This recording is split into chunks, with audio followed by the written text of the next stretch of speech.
Dobrodošli v Kraški Jamnica. Na slovesni podelitvi nagrade Vilenica za leto 2021 še posebej pozdravljamo župana občine Sežana, Davida Škavarja in častnega gosta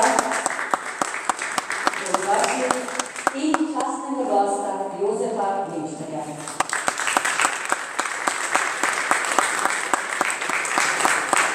Ladies and gentlemen, welcome to the Vilenica Cake and to the presentation of the Vilenica 2021 prize. Special greetings go to the Mayor of Sežana, Mr. David Škavar, and to the guest of honor, Mr. Jozef Lemšter.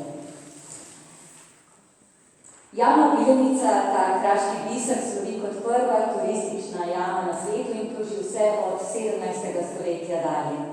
A danes lahko rečemo, da je še duhovno središče Srednje Evrope. Tu se že 36 leto zapored v okviru Vileničkega festivala časti jezikovno in kulturno raznolikost. The Vilenica Cave, this pearl of karst, is the oldest underground show cave in the world. It opened to tourists in 1633. But the Vilenica Cave is so much more than just a beautiful cave. It is also a meeting and cultural point for Central Europe. Posebna pozornost festivala je letos namenjena književnosti Portugalske. In danes predstavljamo dva avtorja, ki sta uvrščena tudi v pravkar izdano antologijo sodobne portugalske književnosti z naslovom A luz do sol calada.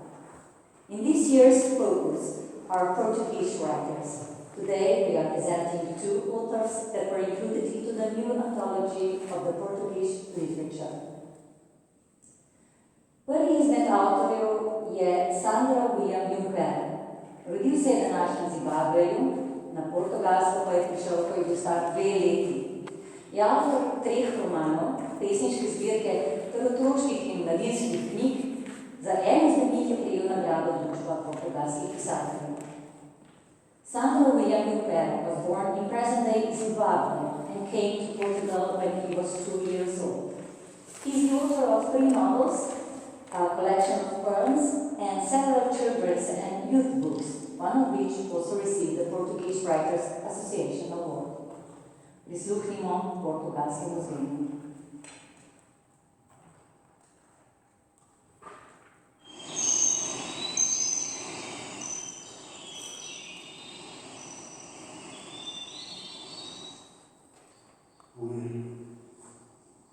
Íamos de costas voltadas, de vento ao posto, junto do almoço. Ao jantar, apenas o som dos garfos e facas tinham interrompido o silêncio. Eu, o homem que gosta de livros, sentado à mesa de vigia, nunca a barriga das pernas, o movimento dos braços. Esconde debaixo da camisa atual até o colorinho um livro. Uma frase. Viver é viver como viveríamos se vivêssemos. Esta frase não me dá no meu peito. Eu gostaria de desabotoar a camisa, abrir o livro, ler o coração em voz alta. Se alguém zema compreendesse, se alguém zema ouvisse, eu queria ler para assim poder tocá-lo. Há outra forma de tocar em alma. Livros. Os livros fazem fazer coisas. O homem também. Eu gosto de livros, Emma gosta dele. Oferece livros. E um dos meus livros que Emma me oferece sentado contra a cabeceira da cama, no lado esquerdo. Emma levanta-se do lado direito da cama, desce para o chão e veste o rodo de seda de púrpura. Prepara-se para a festa. Ele continua a ler, prefere a carne e o odor forte de certas frases. Adormece com o livro aberto a fazer o cume do coração. Página 63. Emma destaca o coração, lê uma frase aleatória. Desce o rodo de seda púrpura e veste o pijama com o cheiro da véspera, algodão impregnado de cultura.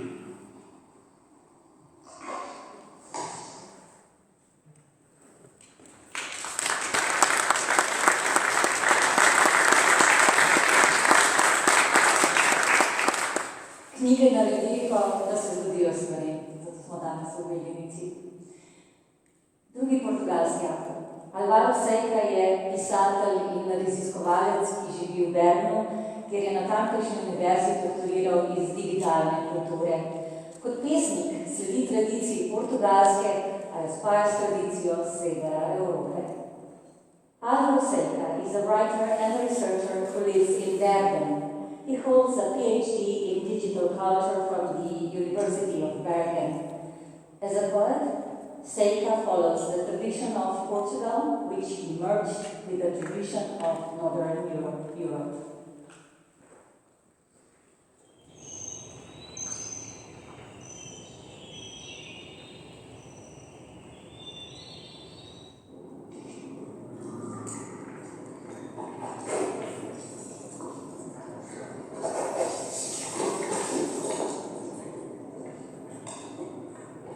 O meu nome é Yannis Jansa, mas sem marca registrada. Sexta-feira, 1 de fevereiro. Inflação. As árvores estão árvores. As árvores estão pretas, muito pretas, escuras, escuríssimas. Os galhos sobem pelos ramos, pelos troncos, escuríssimos. E verdes, estão verdes, verde líquido, quase fluorescente. As folhas já estão pelas faixas das bicicletas há algumas semanas, mas hoje estão folhas. As folhas estão folhas. Pelo vento, pelo terreno, terreníssimo, quase asfalto. A chuva está a chuva, tão chuva que ensopa as folhas como pasta de papel, tão pronta a ser moldada pelos pneus, tão pneus das bicicletas. Não há nenhuma catástrofe. Mas o céu está escuro, escuríssimo. Apesar de tudo, as pessoas vão falando pelas ruas como querem. As pessoas estão pessoíssimas, que as suas palavras circulam quase como verde líquido, quase fluorescente. Dos galhos estão galhos que sobem pelos ramos, dos troncos escuros, escuríssimos, dos galhos, dos troncos escuros, escuríssimos. Yannis Jansa, parece ser tão... tem ar de ser tão... tem ar de uma pessoa mesmo tolerante, e este poema foi escrito nesse tempo. Não sei como vai parar, acho que é.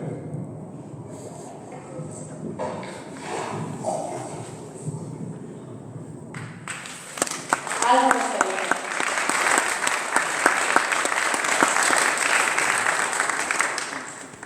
Ta jama je imela včasih 30 lepih sobanj.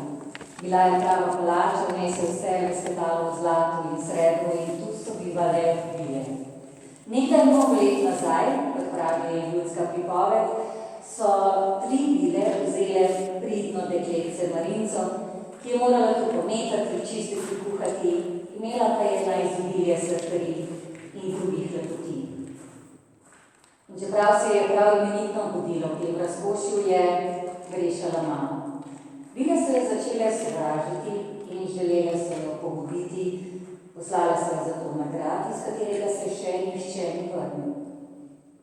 A dečica se je svojo prijaznostjo izognila vsem pastem in nevarnosti na poti in se vrnila v jamo. Presenečene vile so ji zato uslišale prošnjo, ji dale daril in poslale nazaj k mami. This cave used to have 30 halls, glittering with gold and silver, and fairies used to live here for thousands of years.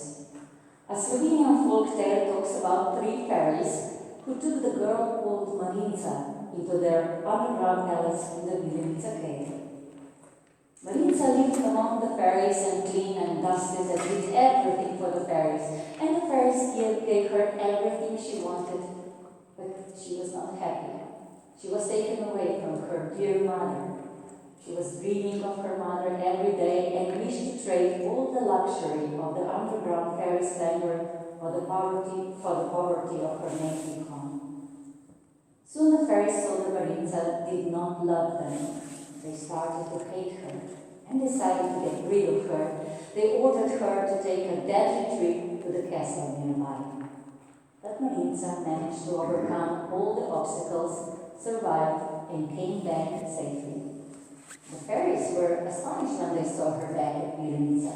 As a reward, they let her go and gave her presents as well. Marinca returned to her mother and they never parted again. Marinca tu ni več, vile pa so še in na raju gostijo mojster besed.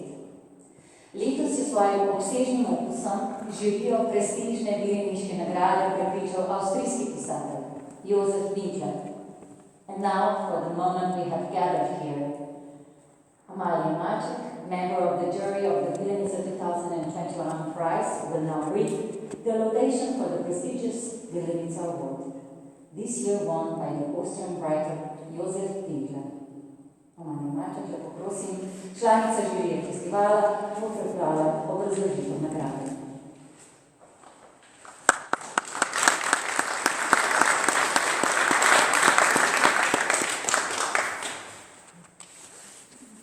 Verjetno se veliko utemeljitev začne s besedami, da nagrada ne bi mogla iti v roke primernejšemu avtorju.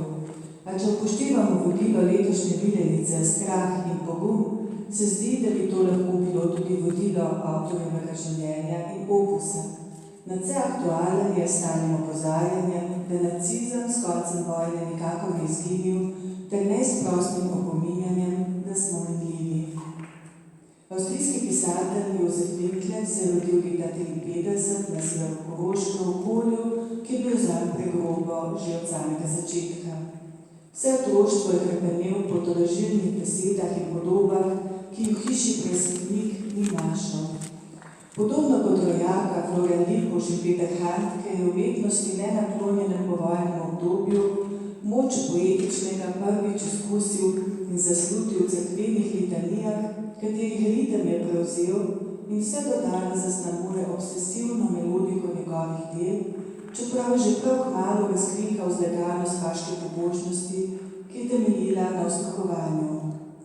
Upiral se je dobesedno s telesom in duhom, z nepokorščino očitu, kršil je patriarhalne tabuje, predvsem pa ni molčal o stvareh, o katerih se ne govori in ki jim je bil priča kot otrok in mladostnik. Zatekal se je v branje, pozneje tudi film, ter si ustvaril svoj jezik in specifičen mikroskopski način opisovanja.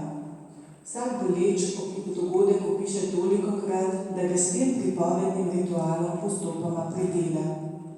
Pisati je začel, da bi ostal presteven, da bi ostal živ. Pripada uporniški povojni generaciji, ki se je predvsem v avstrijski književnosti zoperstavljala generaciji staršev in jo simbolno obsodila, saj prave denacifikacije na ravni države ni bilo. Nacizem ni le politični režim, je način vsakodnevne diskriminatorne komunikacije v družini in družbi, je nesprejemanje drugačnosti, je pridiganje preživetih dogam z namenom ohranjanja lastne pomoči in zatiranja drugih. Medtem ko so pred nekaj leti Josefu Winklerju včasno še očitali zaziranje v preteklost, so njegova dela danes žal še kako aktualna.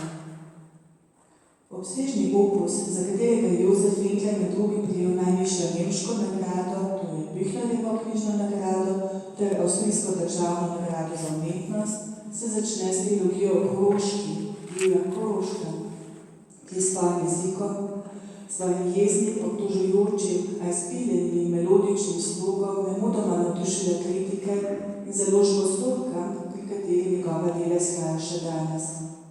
Gre za prikaz uporniškega sina, tiranskega očeta in zatirane matere, ki ostajajo triada njegovih del o Koroški, vse do postovilnih tekstov ob smrtih staršev, ki sta oba doživela izredno visoko starost. Od očeta se je poslovil delo o Pongi, Rekviem za očeta, od matere pa v delu Mati in Svinčnik. Domače vlasti in zleganosti istovaščanov, ki so mu po izidu knjig grozili s tožbami, se je lotil v baročno mračnem delu, ko bo nekoč tako daleč, v katerem iskreno, naturalistično natančno, mestoma nadrealistično opisuje, kako so drug za drugim umirali ljudje iz njegove vasti. Prvi trenutek, do katerega mu seže spomin, je prav pogled na truplo sorodnice, ki ga je pretresel. Odtlej Josef Winkler na vse stvari gleda preblizu.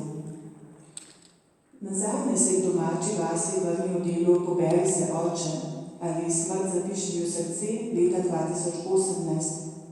Josef Winkler je v preteklosti pogosto uporabljal metaforo, da njegova vas je z nacizmom zastrupljen kruh, Pred nekaj leti pa se je pokazalo, da je bil nacistični množični morilec in pripadnik SS slovensko-tržaških korenin Odilo Globočnik po tistem, ko je pričal britanskih sil storil samomor s kapsulo Ciancardia, dejansko zakopan prav na občinski njivi, kjer sta pisateljev oče in ded pridelovala pšenico.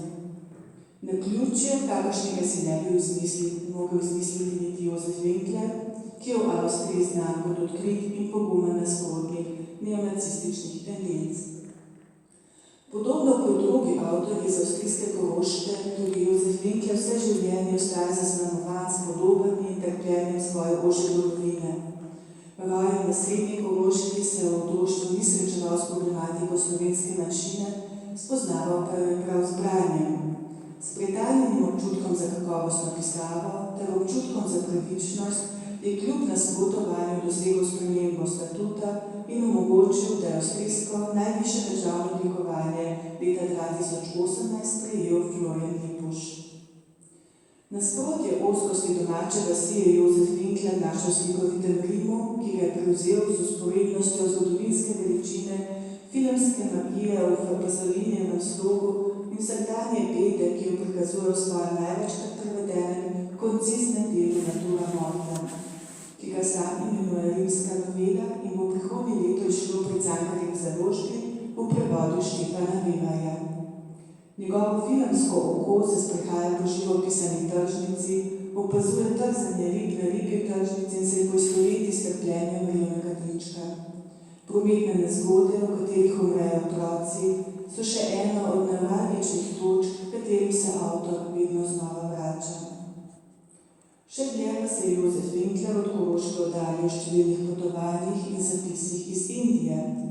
Dneve in dneve je presedel ob Gangesu in opazoval še žiganje umrlih. Pod vtisom doživetega je napisal roman Domra na obrežju Gangesa. Svoje zapise o opaženih po svetu pa vedno znova opleta reminiscence na domače okolje ter citatne navedke iz del pisateljskih kolegic in kolegov, ki jih ceni. Jozef Winkler je pisatelj, ki stalno bere, brez zadržkov izraža občudovanje do kolegov. Znan je po tem, da velikodušno spodbuja mlajše generacije pisateljic in pisateljev. Jozef Winkler je avtor, ki se pogumno zazira oči svojih nasprotnikov in neizprostnosti bivanja in smrti.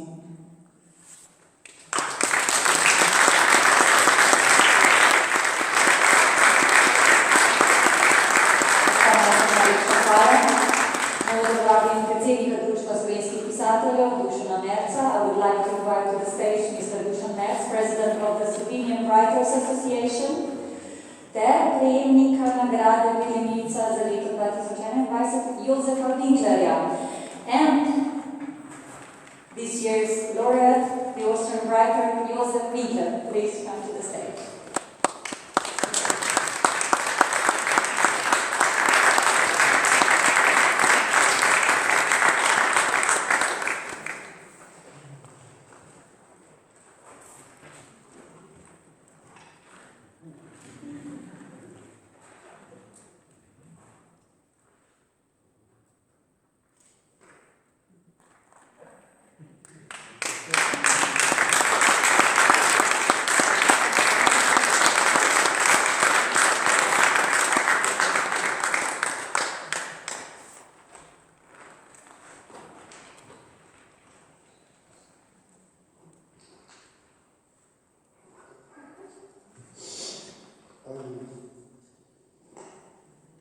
Dober dan, sehr geehrte Damen und Herren.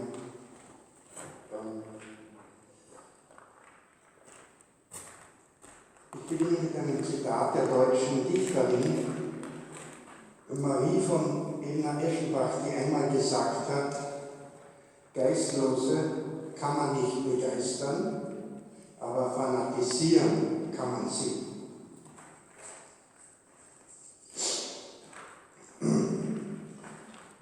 Ich bin im Kärntner Traudal aufgewachsen, über 100 Kilometer vom slowenischsprachigen Gebiet von Kärnten entfernt, auf einem kleinen Bauernhof in einem kreuzförmig gebauten Dorf. Bis zu meinem 17. Lebensjahr wusste ich nichts von einer slowenischen Minderheit in Kärnten. Es war weder in der Schule noch in der Kirche davon die Rede. Ich hatte aber zumindest das Glück, in keinem katholisch oder national fanatisierten Elternhaus aufgewachsen zu sein. Meine Mutter, die im Zweiten Weltkrieg 3 Brüder im jugendlichen Alter verloren hat, 2 in Russland, einen in Jugoslawien, war verstummt. Es hatte ihr und ihrer ganzen Familie, wie man so sagt, die Sprache verschlagen. Sie wollte vom Krieg und von den Kriegstreuen nichts wissen und nichts hören. Der Vater, der im Zweiten Weltkrieg als Wehrmachtssoldat überlebt hatte, hatte also keinen Zuhörer zu Hause. Die Magd war taubstumm, der Knecht ein Analphabet. Der Vater musste sich alleine in den Kriegsgeschichten seiner Vergangenheit wortlos vergraben. Und wenn es dann doch wieder einmal vom Krieg und wenn er dann doch wieder einmal vom Krieg als Abenteuer berichtete, antwortete die Mutter: Im Krieg ist es euch wohl zu gut gegangen. Und die Antwort des Vaters war nicht selten: Wenn der Krieg nicht gewesen wäre, wäre ich in meinem Leben nirgendwo hingekommen. Weder nach Deutschland, nach Frankreich, auch nicht nach Holland. Es musste also Krieg geben, damit er sein Elternhaus verlassen und die Welt sehen konnte. Erst wenn, wie alljährlich, zu Allerheiligen und Allerseelen der Bruder meines Vaters, der bei der SS in Nürnberg war, zur sogenannten Gräberbesprengung, also zur Gräberweihe zu Allerheiligen seiner Eltern kam, wurde wieder gehetzt und dabei hörten wir auch aus dem Mund des Vaters die Worte: Hitler hätte doppelt so viele Juden umbringen sollen und das KZ Mauthausen haben sie viel zu früh zugesperrt. Wir Kinder ließen uns von den Maulhelden nicht beeindrucken. Sie konnten uns nicht fanatisieren, im Gegenteil, wir machten uns lustig darüber, wenn die Kriegsabenteuererzähler am Allerheiligentag nach der Gräberweihe in den Stall gingen und den neuesten prämierten Pinzgauer Stier bewunderten. Wir nahmen neben den Beinen der Segedinger Gulasch kochenden Mutter Töpfe aus der Anrichte, setzten sie als Stahlhelme auf den Kopf, simulierten einen Schützengraben, warfen uns auf den Boden, äfften den Vater nach und riefen: Stellt euch vor, eine Kugel hat meinen Hals gestreift. Nur ein paar Millimeter, dann wäre ich weg gewesen. Und hüpften mit dem Emailtopf auf dem Kopf in der Küche herum und feixten: Dann wäre ich weg gewesen. Erst wenn wir wieder ihre Schritte im Flur hörten, schoben wir die Töpfe neben den Beinen der wortlosen und geduldigen Mutter in den Schrank und begaben uns wieder artig an den Tisch. Man ließ mich nicht in die Hauptschule gehen, auch nicht ins Gymnasium. Ich musste 8 Jahre lang in der Dorfvolksschule bleiben, wo es keinen nennenswerten und aufklärerischen Geschichtsunterricht gab. Besser ein gutes Volksschulzeugnis als ein schlechtes Hauptschulzeugnis, hat es geheißen. Erst als wir in meinem Heimatdorf gegen Ende der 60er Jahre ein riesiges Plakat auf einer Holzstapelwand sahen, auf dem man einen schmalen, großgewachsenen Mann mit einer Baskenmütze sah, vor dem ein Kind stand, das sagte, ich has Cholerik, du hast Cholerik, warum sagen's zu dir, Tschusch? Schreckten wir endlich auf. In meinem Heimatdorf Kammering lebte ein Slowene, der zugeheiratet war und zeitlebens ein Außenseiter blieb. Streng katholisch, trunksüchtig, von den Dorfbauern gedemütigt und gehänselt, weil er der deutschen Sprache nicht mächtig war, der aber über Jahrzehnte lang für Maurerarbeiten ausgenutzt wurde. Kurz bevor er starb, suchte der gottesgläubige Mann den Dorfpfarrer auf und flehte ihn weinend an: Herr Pfarrer, ich möchte meinen jugoslawischen Taufschein haben. Ich möchte mit meinem jugoslawischen Taufschein in der Hand sterben und begraben werden. In diesen 70er Jahren tauchte alle 2 Wochen der sogenannte Ruf der Heimat auf.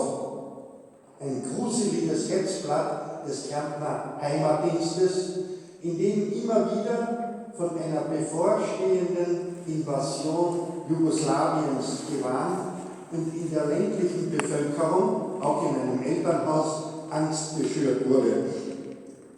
Manchmal blätterte mein Vater abends nach der Stallarbeiterin und berichtete bei den Feldarbeiten davon, bis sich die Zeitung, kaum hatte sie der Briefträger ins Haus gebracht, aufs Blumsklo trug. Der Vater hatte dort, also am stillen Ort, zumindest so lange Zeit darin zu lesen, bis er sich wohl oder übel damit seinen Hintern abputzen und die zusammengeknüllten Zeitungsfetzen im Loch verschwinden lassen musste. Klopapier gab es damals keines.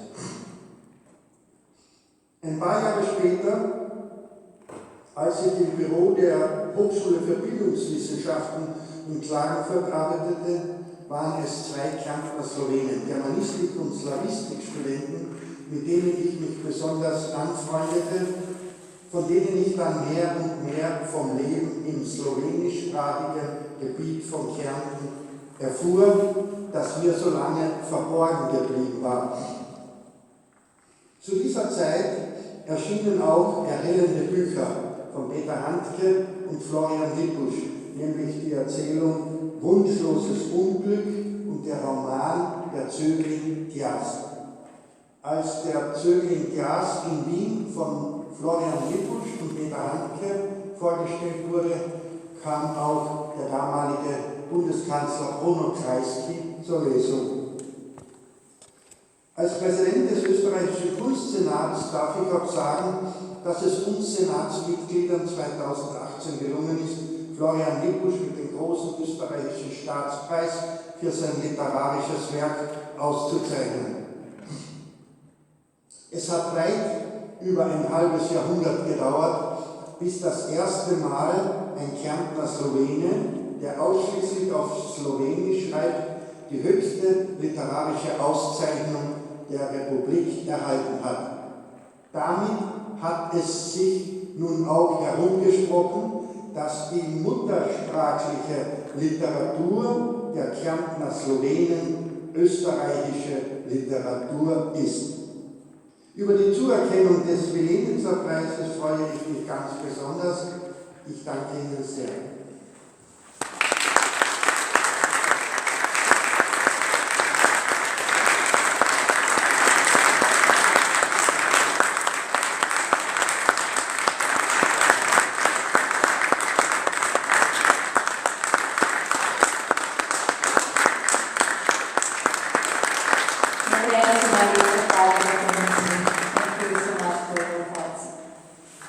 Zahvaljujemo se tudi vsem podpornikom, ki so omogočili, da se tradicija vileniškega slavja nadaljuje s Saložanom in seveda jamarskemu društvu.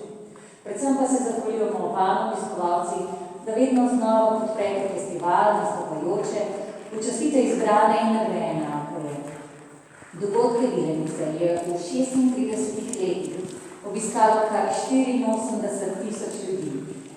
In če bi šteli še bile, ki živijo tu v kraškem svetu, postane ta številka še višja, pravlično višja. We would like to express our gratitude to all the donator supporters and to the good people of Karst, and especially to the guests of the festival who again and again support the festival, its performance, and its selected and winning authors. During its 36 years, 84,000 people attended the Bilenica event. A great number, great dedication, great love. Ob koncu vas vabimo, da odnesete del podzemne čarobnosti in zven besed različnih kultur, si z njimi bogatite jesen in zimo, pomlad in poletje do naslednje Biljanice. Hvala za vašo pozornost. Thank you for your attention and hope to see you again next year.